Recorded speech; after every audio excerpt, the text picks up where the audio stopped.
Guys, Tommy here, flying my Eurofighter V1 with thrust vectoring. That's the Freewing jet. Came out about, I don't know, 16 years ago.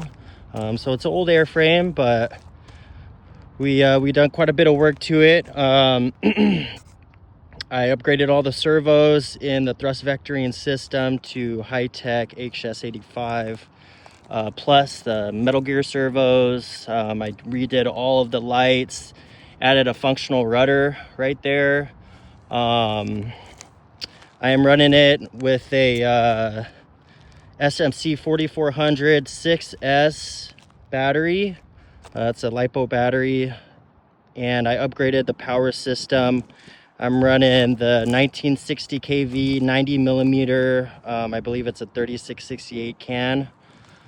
It's the newest generation, 90 millimeter, obviously 6S. And then I have that paired with the Avian 130 amp ESC. What else did I do? Yeah, I upgraded all the servos, including the canard servos, wing servos, even the retracts. I'm running the Gripen 80 millimeter retracts on it. I still was able to keep the original struts, but yeah, we're gonna see how she does. This is probably my, I don't know, 15th 16th flight on it since I've done everything, but yeah, still getting everything tuned, especially the gyro. But yeah, I'm running an AR-10 360T plus,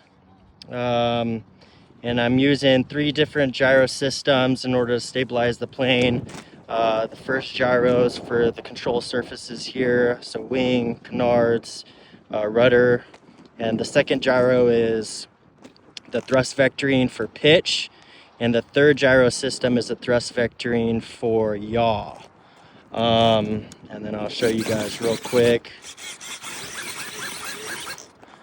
I might put mix roll into these, but I could already assume that it's probably going to reduce the thrust pretty dramatically, so we'll just have to see.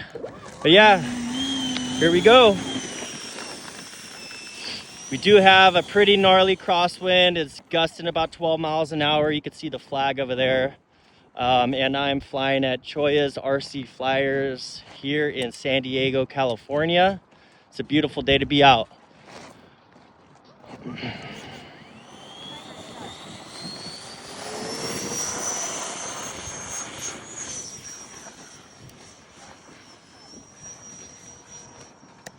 Retracts up.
There she is.